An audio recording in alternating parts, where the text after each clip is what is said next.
kali ini kita mau nge-share tentang pengalaman-pengalaman parenting yang sudah saya alami.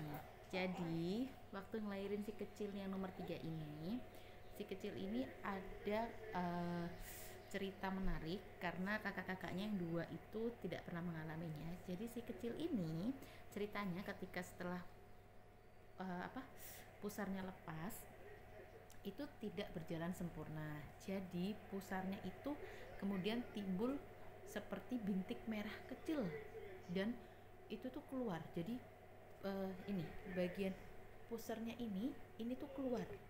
Nah, kita searching kan, ternyata baby aku yang nomor 3 ini terkena yang namanya granuloma umbilicalis. Jadi seperti ini bentuknya. Aku sih nggak punya fotonya ya dulu ya, Mam, nggak sempet foto. Jadi fotonya tuh kayak gini. Atau kalau nggak nanti bisa cek di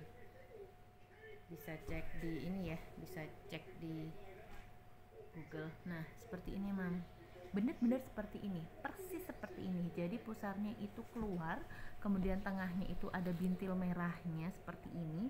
Panik dong pastinya, ya kan?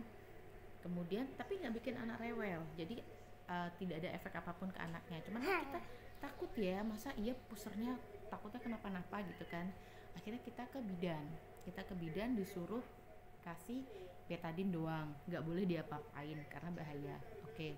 Setelah itu searching ada salah satu artikel yang menarik karena di situ dijelaskan bahwa anaknya pun mengalami seperti itu dan diberikan garam.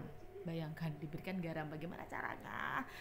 Akhirnya setelah beberapa hari tidak sembuh, dikasih betadine tidak ada reaksi sama sekali. Akhirnya bismillah deh, saya beranikan diri.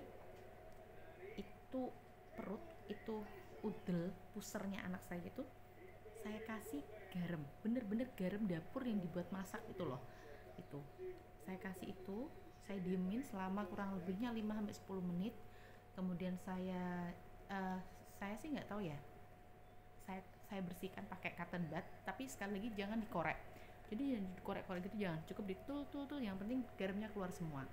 Terus dan itu saya lakukan sebelum dia mandi. Jadi sebelum dia mandi saya kasih garam, saya tunggu 5-10 menit. Setelah itu saya bersihin pakai cotton bud, cuman saya tutol doang, nggak saya korek. Kemudian saya mandiin dan saya lap kering. Setelah itu dua hari kalau nggak 3 hari, alhamdulillah itu granulomanya hilang. Dan sebelum hilang itu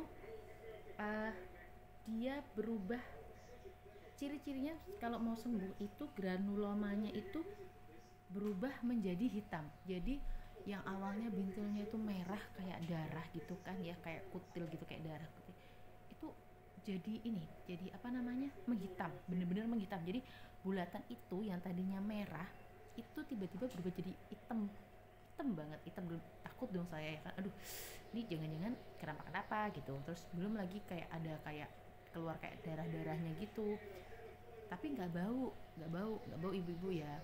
Terus pas dari kedua kalau nggak ketiga, saya ke bidannya lagi, saya tanyakan nih karena takut kan, karena granulomanya itu berubah jadi hitam. Pas nyampe di ibu bidannya, wah ajaib, granulomanya hilang, udah nggak ada, bener-bener udah nggak ada. Jadi 2 hari berturut-turut itu saya kasih garam doang, saya kasih garam aja gitu loh. Ada sih beberapa artikel yang dia bilang pakai obat apa gitu, kalau enggak apa ya, yang obat sariawan zaman dulu tuh loh bun, saya nggak tahu apa itu namanya, cuman katanya sudah nggak dijual lagi. Cuman paling gampang kalau memang baby ibunda mungkin di rumah ada yang mengalami hal sama kayak si kecil ini, bisa dikasih garam. Saya dikasih garam, jangan lupa dicuci bersih pakai air hangat ya. Cotton budnya mungkin bisa ditotol-totol pakai air, terus itu jangan dikorek, sekali lagi jangan dikorek. Nah setelah itu hilang. Kemudian bidannya bilang nih, tapi ini deh bu, kemungkinan mungkin nanti adiknya apa ya, istilah medisnya saya lupa ya, kayak bodong gitu loh, kayak pusarnya keluar gitu. Tapi alhamdulillahnya ternyata enggak, pusarnya dia bagus sekarang. Alhamdulillahnya bagus. Jadi kalau misalnya ada bunda-bunda yang anaknya mengalami granuloma, tidak perlu panik, beri pengobatan dulu. Dan yang paling penting ketika bayi anda belum putus pusar, jangan sekali-sekali dipaksa putus gitu. Kalau dia kemarin sih mungkin bukan dipaksa putus ya, saya nggak tahu, mungkin karena yang mandiin kan eyangnya, mungkin kena pampers atau kena ini apa grito. Nah fungsinya ternyata kenapa anak itu tidak perlu dikasih kayak grito seperti itu, karena takutnya menggeser-geser kena pusarnya yang tadinya harusnya belum lepas jadi lepas. Kemudian kedua, pemakaian popok atau pampers. Nah pakai pampersnya itu jangan di perut bun. Biasanya kalau dulu saya belum tahu kan, itu kan sampai perut nih, sampai perut. Nah itu ternyata nggak boleh. Jadi kalau pakai pampers kayak gini, nah ini tuh dilipat sampai bawahnya, pusar seperti ini, jangan di atasnya, karena itu nanti kegeser-geser takutnya nanti bikin pusarnya luka atau putus sebelum waktunya gitu.